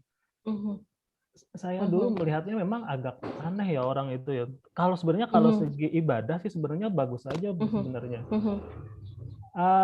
Tadi kan lebih arahnya itu kepada bagaimana penanganannya. Mungkin bisa tidak ya berdasarkan pengalaman Ibu, orang-orang seperti itu sebenarnya penyebab seorang melakukan hal tersebut kira-kira apa ya Bu? Apa mungkin dari pengasuhan orang tuanya atau seperti apa? Karena itu kalau menyilet tangan sih saya pikir tidak sih teman saya itu. Teman dia menampar mukanya sendiri. Nampar muka. Kalau misalkan ketika dia menghafal sesuatu, kemudian dia tidak bisa menghafal, yang dia hafalkan tadi, dia akan menampar mukanya. Dan muncul sumpah serapah itu yang muncul. Nah itu sebenarnya penyebab apa ya Bu kira-kira yang dominan itu penyebabnya? Iya, jadi saya sedikit sharing Pak. Kebetulan di sini saya ada keluarga. Nah, ini masih anak-anak ya Pak ya. Jadi usianya itu sekitar 9 apa 10 tahun. Dia ini hafiz Quran loh Pak. Dia itu sekitar 6 juz apa 7 juz, dia tuh sudah hafal Al-Quran. Tapi ketika ia dimarahin sama mamahnya atau mungkin apa yang ia tidak sukai, kemudian ia peroleh, maka ia akan sering membentur-benturkan kepalanya tuh di tembok sambil ia bilang bodoh, bodoh, bodoh, akhirnya kepalanya dipukul-pukul. Nah ini kalau masih anak-anak kita mungkin bisa bilangnya tantrum. Tantrum. Tapi ketika ini ia tidak mendapatkan penanganan, tidak mendapatkan pengobatan, orang tua tidak tahu menanganinya. Nah, ini bisa muncul hingga dewasa. Nah, kalau dewasa mungkin sudah bukan tantrum lagi namanya, tapi ke arah self destruktif. Jadi mungkin dari segi pengasuhan itu bisa berpengaruh. Jadi semua anak-anak itu memang rata-rata memiliki perilaku tantrum. Perilaku tantrum itu dimulai dari usia sekitar 1,5 tahun. Nah, ketika mungkin kita tidak memberikan apa yang mereka inginkan, apa yang mereka suka, nah biasanya mereka tuh menangis jadi-jadinya. Nah, ketika ia menangis jadi-jadinya, nah bisa sampai memukul orang, akhirnya semakin meningkat, kemudian menyakiti diri sendiri, nah tidak teratasi, nah akhirnya bisa menjadi self destruktif. Nah, kita mulai dari perilaku tantrum terlebih dahulu. Nah, ketika misalnya anak-anak kita melihat ada anak-anak yang tantrum, nah kita tidak boleh ikut-ikutan marah. Nah, ketika kita ikut-ikutan marah, maka yang ia peroleh itu adalah emosi negatif. Nah, yang pertama harus kita lakukan mungkin bisa meluk dulu, menenangkan, bahwa mengatakan ada ayah, ada ibu di sini. Yaudah kalau kamu mau nangis, nangis aja, tapi jangan sampai mukul, jangan sampai menyakiti diri sendiri. Nah, itu harus kita tanamkan, harus kita ajarkan yang mana yang baik, yang mana yang buruk, harus kita ajarkan bagaimana mengelola emosi secara dini, sehingga ketika ada yang ia tidak sukai, atau ia misalnya dimarahin oleh mamahnya, atau ia gagal dalam mencapai sesuatu, itu dia sudah bisa mengontrol dirinya sendiri, mengontrol emosinya. Nah, apabila ada seseorang yang misalnya cenderung suka menyakiti diri sendiri, bahwa berarti itu ia tidak memiliki kemampuan mengontrol emosi yang baik, bahkan bisa dikatakan buruk.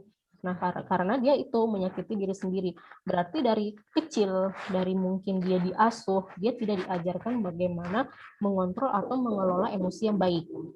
Nah, jadi dari kecil kita sudah harus untuk menanamkan emosi ataupun mengajarkan bagaimana sih mengontrol atau mengelola emosi kepada anak-anak. Terlebih lagi nih teman-teman merupakan calon guru Madrasah Ibtidaiyah, jadi mungkin bisa mengajarkan bagaimana sih mengelola emosi anak itu sejak dini ataupun sejak kecil. Nah, mungkin kalau misalnya ada anak yang marah atau ada anak yang nangis, itu jangan dilarang. Kamu nggak boleh nangis, kamu nggak boleh marah. Awas lo ya, nggak apa-apa. Bilang ya udah kamu nangis aja. Nanti kalau misalnya sudah nangis, boleh kasih tahu sama saya apa yang kamu rasakan, apa yang kamu inginkan.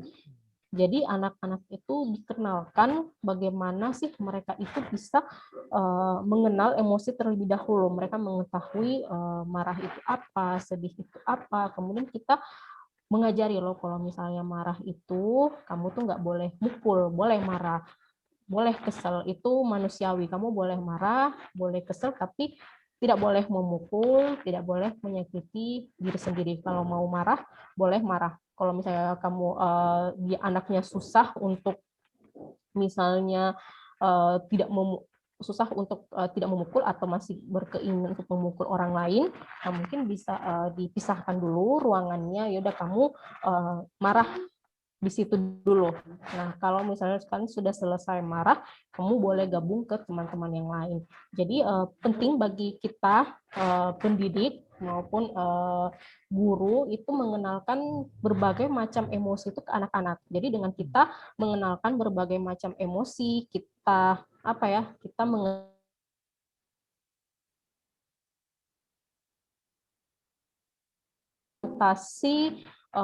ataupun mengelola emosi mereka, mengatasi perilaku tantrum mereka, sehingga itu dapat meminimalisir ataupun merepress keinginan mereka untuk misalnya mau melukai diri mereka. Seperti itu.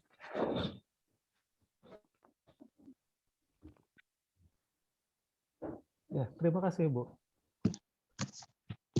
Ya, Hikmah, silakan ke pertanyaan. Kayaknya banyak tuh pertanyaan tuh. Pertanyaan dari Syarifah ditujukan kepada Ibu Rahma. Saat saya melihat sesuatu yang orang lain punya, saya jadi emosional. Padahal saya sudah mempunyai namun gagal untuk merawatnya. Contohnya seorang anak yang sudah tiada. Bagaimana cara mengatasi rasa itu? Silakan Ibu ditanggapi. Baik, terima kasih Ibu Moderator. Seperti yang di-sharingkan oleh Ibu Rizka tadi ya, kita itu selalu akan melewati fase-fase sulit dalam hidup kita, fase-fase yang tidak nyaman ya, misalnya tadi Syarifah pernah punya anak namun sekarang sudah tidak ada. Itu kan fase-fase yang sulit, tapi mau tidak mau kita harus menerima. Mungkin sama nih dengan perjuangannya Ibu Rizka, perjuangan saya di usia 4 tahun menikah baru punya anak seperti itu. Nah, pada proses itu mungkin banyak hal-hal pahit yang kita sebenarnya enjoy, tapi dari orang lain yang membuat sikap-sikap atau perkataan lain yang membuat kita tidak nyaman. Jadi bagaimana sih, apakah kita gagal atau apakah hidup kita gagal ketika kita seperti ini, atau ketika kita kok saya sudah ini tapi kayaknya saya gagal deh. Jadi itu kan mindset-nya kita. Kembali lagi kita harus percaya bahwa itu adalah kehendaknya Tuhan. Apapun yang terjadi itu adalah takdir yang harus kita jalani. Dan it's okay, tidak ada salahnya untuk orang itu menangis. Malah yang berbahaya adalah ketika Anda tidak punya rasa sedih ketika misalnya memang ada perasaan sedih yang muncul. Menangis itu adalah sebuah bentuk rilis emosi, baik artinya Anda boleh menangis, boleh mengungkapkan semua perasaan Anda sambil misalnya sambil nangis, sambil ngomong cerita panjang lebar, misalnya dengan pasangan boleh, silahkan. Itulah bentuk rilis emosi. Yang berbahaya adalah ketika Anda tidak merasakan perasaan apa-apa lagi. Tapi beri jeda, misalnya oke, setengah jam saya nangis sedih, setelah itu ayo bangkit lagi, insya Allah akan ada kondisi yang lebih baik gitu. Jadi malah tidak wajar kalau ketika kita punya sesuatu terus sesuatu itu diambil, padahal kita sayang, seperti itu kita sudah luar biasa cinta, dan ketika kita ingat hal itu kita tidak menangis, kita malah kayak masa bodoh, itu malah hal yang tidak wajar, berarti ada yang salah. Tapi kalau kita sedih ketika hal yang kita sayang itu sudah tidak ada, itu hal yang wajar. Tapi yang harus dilakukan adalah bagaimana kembali lagi kita menyikapinya, jangan sampai sedih yang berlarut-larut. Makanya kayak seperti yang disampaikan Mbak Rizka tadi, self destruktif itu juga bisa jadi bentuk dari kesedihan yang berlarut-larut atau dari ketakutan yang berlarut-larut. Bukan ini, ada yang kadang tuh menyampaikan seperti ibadahnya rajin kok Bu, ininya bagus kok, tapi kok kayak gitu. Ingat, konsep ibadah itu bukan hanya ibadah yang dilakukan.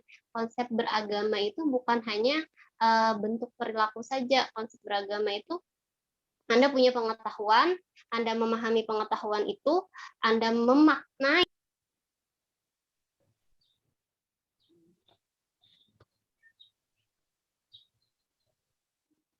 Ibu Hardianti Rahma, teramit ya? Ibu Hardianti Rahma. Teramut kan.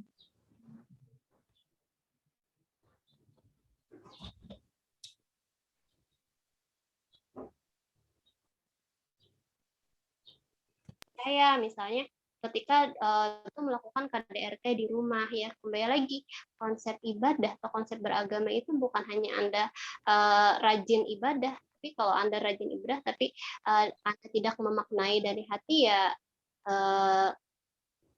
bukan hal yang tepat juga. Makanya banyak kok sekarang kita tidak hanya jangan hanya melihat dari itu, tapi konsep ibadah yang benar. Makanya kan ada, kemarin saya baca, kalau mau lihat orang Islam katanya lihatlah ketika sholat Idul Fitri.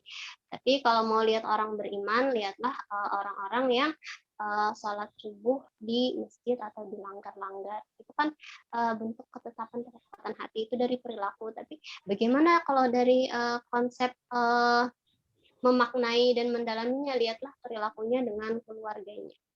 Kalau banyak orang yang baik dengan teman-temannya, tapi sikapnya kebalikannya dari keluarga, karena menganggap keluarga itu kayak tempat pulang yang ya semacam jadi tong sampah seperti itu. Jadi kayak kalau sedih boleh silahkan sedih, misalnya oh ya untungnya, misalnya bahasnya lo untungnya di anak lah, kenapa semalam kayak ini ya oke, itu suatu bentuk rilis emosi Anda, tapi jangan berlarut-larut. Jadi insya Allah akan diganti dengan yang lebih baik, atau Allah punya punya rencana tersendiri mungkin untuk kedepannya. Saya dulu belum punya anak, ya sudah, saya punya, alhamdulillah punya, berarti Allah berikan waktu untuk beraktivitas sebanyak mungkin, punya kesibukan sebanyak mungkin, apa ya namanya, jadi kayak jangan hanya meratapi apa yang sudah tidak kita miliki atau yang belum kita miliki, tapi bagaimana kita memaksimalkan apa yang kita miliki saat ini, kan seperti itu toh. Walau bagaimanapun pada akhirnya kita akan sendiri dikubur tuh kan kadang, walaupun orang itu suami istri kan tidak dikubur bersama-sama, tapi kan tetap pada akhirnya kita akan tetap sendiri. Jadi walau bagaimanapun kita harus ingat bahwa semuanya adalah titipan. Ketika Anda mengingat itu, Anda sedih apapun Anda harus tetap bangkit. Seperti itu ya. Terima kasih Ibu Hardianti. Ini pertanyaan terakhir dari Ana Mawalia Hasanah. Apa saja cara mudah untuk merubah mindset kita yang kadang merasa insecure, dan bagaimana cara kita untuk mencintai diri kita sendiri? Ya, persilakan kepada Ibu Rizka Sabrina menanggapi pertanyaan. Baik, ini bagaimana sih cara merubah mindset agar kita tidak merasa insecure. Jadi yang pertama tadi sudah saya jelaskan bahwa kita harus mengenali dulu sisi positif kita, sehingga kalau kita sudah mengenali apa sih sisi positif kita, maka kita akan semakin menghargai diri kita. Nah, apabila kita sudah menghargai, maka kita semakin cinta dengan diri kita. Selain itu juga kita dapat memperbanyak untuk bersosialisasi ataupun bergaul dengan orang lain. Nah, ketika kita bersosialisasi dengan orang lain, maka kita akan semakin banyak pengalaman dan pengetahuan juga. Nah, kita di situ juga bisa melihat posisi diri kita, wah ternyata di antara teman-teman saya ini, saya mempunyai sisi positif yang ini, saya mempunyai sisi negatif yang ini.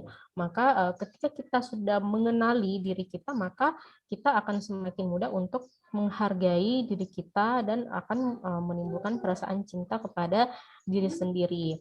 Nah, selain itu juga kita harus banyak-banyak mungkin membaca, membuka wawasan. Nah, kalau misalnya wawasan kita sudah terbuka, maka mindset kita juga semakin terbuka, semakin luas. Nah, apabila juga mindset kita sudah semakin luas dan semakin terbuka, maka kita akan semakin terbuka juga dengan diri kita.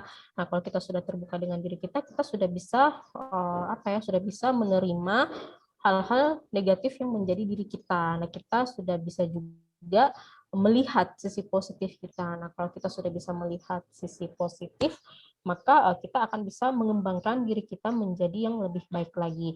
Tentunya ketika kita misalnya memilih pertemanan ataupun membaca-baca misalnya buku ataupun belajar, kita juga harus melihat lingkungannya. Apakah lingkungannya ini toksik bagi kita atau malah mendukung kita. Nah, apabila hal tersebut mendukung, maka dapat diteruskan. Nah, apabila itu malah bersifat toksik, itu akan memperparah rasa insecure kita, maka lebih baik ditinggalkan. Jadi sebenarnya kita juga dituntut untuk pintar-pintar melihat lingkungan kita. Nah, seperti itu, Ibu Moderator. Baik, terima kasih kepada Ibu Rizka Sabrina. Mungkin untuk kesimpulan hari ini, karena waktunya juga sudah jam 12, kesimpulan dari materi kita hari ini, yang pertama, psikoterapi Islam ini sebenarnya sangat mudah dilakukan, apalagi pada masa pandemi saat ini, karena terapi ini juga sangat ringan dan mudah bisa dilakukan oleh diri kita sendiri tentunya, yang dimana pengobatan gangguan kejiwaan dalam psikoterapi Islam ini dengan menggunakan pendekatan keagamaan seperti Al-Quran, hadis, dan pengalaman manusia. Metodenya ada berbagai macam, ada metode iman, ibadah, ruqyah yang tentu bermanfaat bukan hanya bagi fisik tetapi juga bagi psikis. Kemudian ada lagi tadi husnuzan, berpikir positif sebagian dari self healing kita. Bagaimana penyembuhan diri bukan dengan obat tapi dengan mengeluarkan emosi dan perasaan yang terpendam dari dalam tubuh. Dengan husnuzan ini maka akan muncul mental sehat nanti. Ada salah satunya dengan doa, relaksasi, lalu ada mind healing atau nilai fisik seperti sabar, syukur, dan lain-lain. Hasilnya itu bisa menurunkan kecemasan, meningkatkan kualitas hidup, kesejahteraan psikologis, dan serta perilaku positif akan muncul sebagai respon dari berpikir positif, dengan harapan juga akan muncul juga sikap optimis dari seseorang. Baik, untuk selanjutnya mungkin ada closing statement dari narasumber kita yang pertama, Ibu Rizka Sabrina, saya persilakan. Ya, baik. Terima kasih banyak untuk Sekolah Tinggi Ilmu Al-Quran, Amuntai, untuk Pak Husin, untuk Bu Rahma yang telah mengundang saya sekedar untuk bincang-bincang mengenai psikoterapi Islam dan mengisi kelas psikologi hari ini. Di sini juga saya banyak belajar mengenai hal-hal psikologis lainnya, memperkaya keilmuan psikologis dengan melihat pertanyaan-pertanyaan dari teman-teman semua dengan penjelasan Ibu Rahma juga dengan kasus-kasus yang diceritakan oleh teman-teman tadi dengan Pak Fusin. Di sini dapat membuat saya belajar kembali, membuka cakrawala kembali sehingga dapat memperkaya apa yang telah saya miliki, ilmu yang telah saya miliki. Untuk apa kurang-kurangnya yang saya sampaikan, saya memohon maaf apabila ada yang kurang berkenan ataupun misalnya belum cukup puas dengan apa yang sampaikan. Karena juga kita dibatasi oleh waktu dan tempat sehingga materi ataupun jawaban-jawaban yang kita sampaikan itu juga harus singkat namun jelas. Saya rasa cukup. Saya berterima kasih banyak dan memohon maaf apabila ada yang kurang ataupun ada yang salah dalam penyampaian saya mengenai kelas psikologi ini. Baik, terima kasih Ibu. Mualim untuk pertanyaan ini diteruskan, Kak. Satu lagi lah. Iya, Ibu. Ada satu lagi, Iya, biar. yang terakhir, apakah malas, bad mood itu juga termasuk dari emosi? Bagaimana cara kita menyikapi anak yang belum belajar tapi mereka sudah malas atau bad mood dan merasa kesal karena ada masalah sebelumnya? Apakah kita tetap meneruskan pembelajaran? Saya persilakan kepada Ibu Hardianti Rahma. Baik ya, kalau suasana hati ya memang salah satu bentuk emosi. Tapi kalau malas itu sifatnya ya. Bagaimana cara menyikapi anak yang belum belajar tapi sudah malas? Kembali lagi, kita harus ingat masalah anak itu muncul karena masalah orang tua. Anak suka hal yang mendapat dukungan atau mendapatkan pujian dari baik orang tua atau gurunya, dan anak tidak akan menyukai hal-hal yang sifatnya paksaan. Mungkin saja kenapa anak belum tidak mau belajar atau apa, mungkin saja ketika Anda menyuruh dia belajar, dia sedang melakukan sesuatu yang menyenangkan misalnya, atau dia sedang asik bermain. Jadi kembali lagi, kalau dalam kondisi seperti ini silahkan anak-anak itu sudah bisa diajarkan untuk disiplin. Jadi anak itu harusnya sudah mulai belajar disiplin tuh sejak usia, ya ketika usia sudah dia belajar makan ya di 6 bulan. Jadi karena anak saya sudah setahun, dari pertama kali makan itu anak sudah diajarkan untuk jam-jam. Jadi anak tidak akan makan cemilan, tidak akan makan nasi.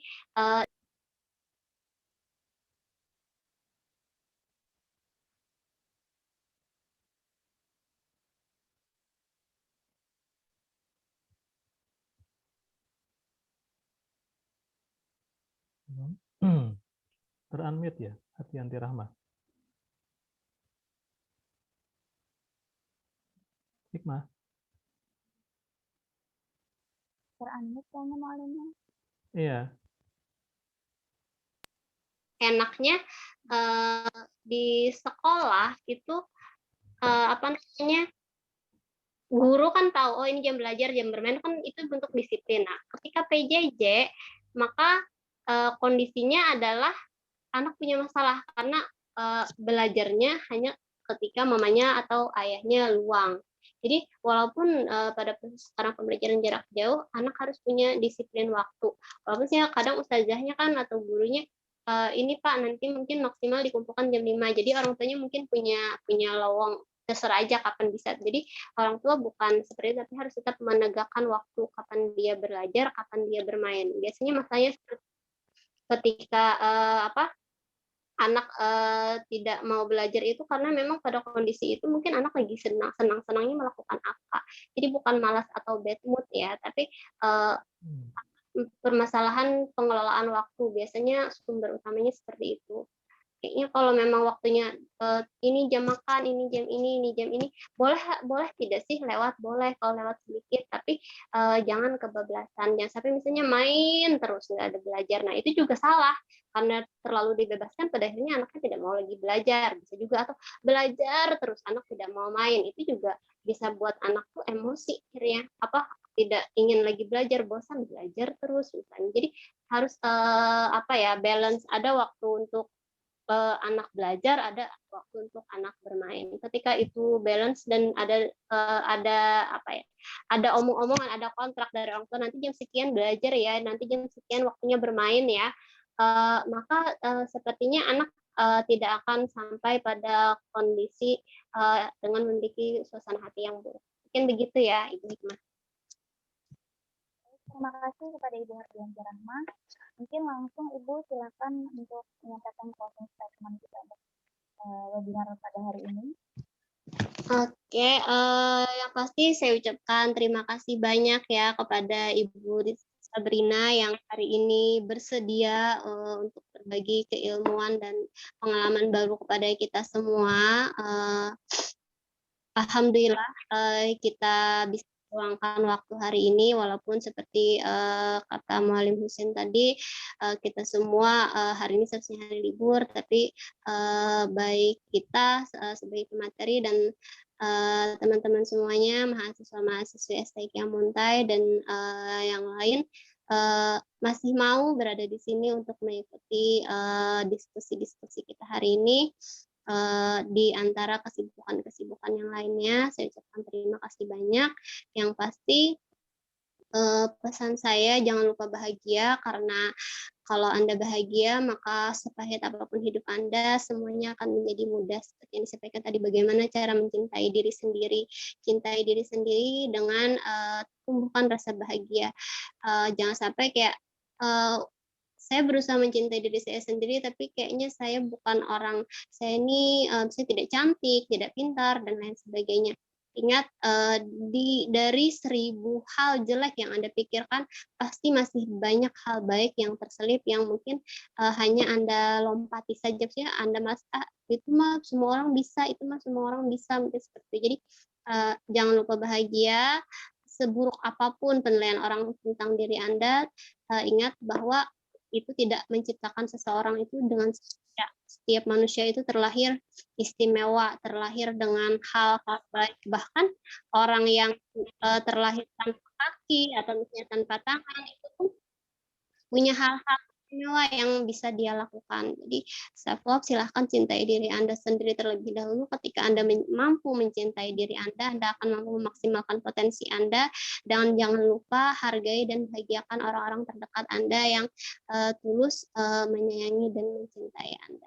Seperti itu, ingat permasalahan mental itu terjadi bukan karena 1-2 masalah, tapi karena banyaknya masalah yang tidak pernah terungkapkan dan akhirnya meledak di suatu waktu tertentu. Makanya tadi sampai bisa membuat orang itu menjadi schizofren yang harus dirawat di rumah sakit jiwa. Jadi kalau ada masalah, silahkan dirilis emosinya, bisa dengan menangis atau sharing atau diskusi dengan orang yang bisa dipercaya, atau sekedar tuliskan di sebuah buku kayak diary seperti itu, agar Anda tidak banyak memendam masalah.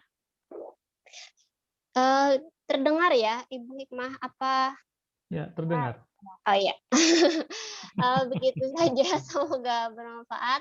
Intinya pesan saya kepada semua mahasiswa-mahasiswa STIQ, jangan lupa bahagia. Seberat apapun masalah Anda, silahkan sampaikan atau bicarakan dengan orang lain. Jangan memendam masalah sendiri, karena kita seorang diri tidak akan mampu untuk menyelesaikan beribu masalah yang kita alami. Terima kasih. Kalau ada salah dan hilaf kata, saya mohon maaf yang sebesar-besarnya. Terima kasih kepada Kaprodi PGM STIQ Muntai dan Ibu Moderator untuk kesempatannya hari ini. Assalamualaikum warahmatullahi wabarakatuh. Waalaikumsalam warahmatullahi wabarakatuh. Ada closing statement dari Mualim Husin, Kaprodi kita. Waalaikumsalam Ada warahmatullahi closing statement juga ya, Hikmah? Mungkin ada yang disampaikan, Mualim. Oke, ada sedikit. Bismillahirrahmanirrahim.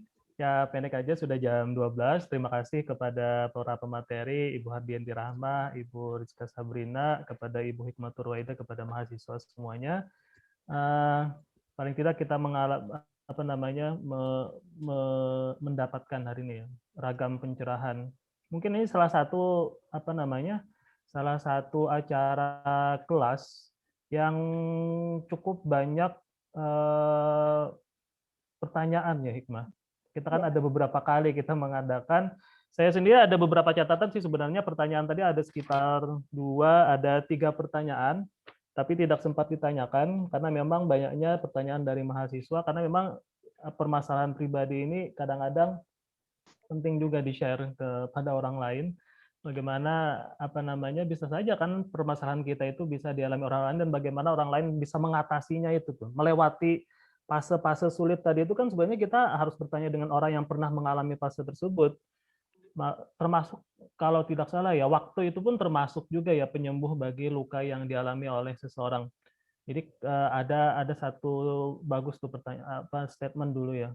Bagaimana sih caranya kita untuk bisa sembuh dari sebuah luka. Jadi indikasi bahwa kita tuh sudah sembuh dari sebuah luka. Ketika kita mengingat hal yang membuat kita luka dan kemudian kita tidak merasakan lagi luka tersebut, berarti kita kan sudah sembuh ya seperti itu. Ya, jadi banyak aku tadi memang ada beberapa yang aku pikir itu pengalaman pribadi dari pertanyaan mahasiswa dan bisa dijawab secara baik oleh pemateri itu aku pikir ya alhamdulillah lah. Kalau tidak ini juga menjadi ilmu pengetahuan bagi mahasiswa-mahasiswi ketika dia di lapangan, ketika dia menjadi seorang guru, permasalahan-permasalahan dari kawan-kawan tadi itu yang di-sharing itu nantinya akan ketemu juga ketika Anda di tempat kerja atau seperti apa. Untuk selanjutnya, link sertifikat nantinya akan dibagikan di grup oleh si Wahyudi. Untuk link sertifikat presenter dan moderator nanti juga akan dibagikan melalui grup grup kelas yang masing-masing tadi. Ya, itu aja. Terima kasih kepada Hikmah. Silakan ditutup. Terima kasih kepada Kaprodi PGMI, kepada narasumber kita, Ibu Rizka Sabrina dan Ibu Hardianti Rahma. Saya selaku moderator pada hari ini, apabila dalam menjalankan tugas saya terdapat kesalahan kata yang kurang berkenan, saya mohon maaf yang sebesar-besarnya. Terima kasih. Assalamualaikum warahmatullahi wabarakatuh. Waalaikumsalam. Waalaikumsalam warahmatullahi wabarakatuh. Ibu Hardianti Rahma, Ibu Rizka, Ibu Hikmah. Ya, mohon izin untuk live ya Pak. Iya, sama-sama. Rahma, Ibu Hikmah Ruwaida dan teman-teman semua.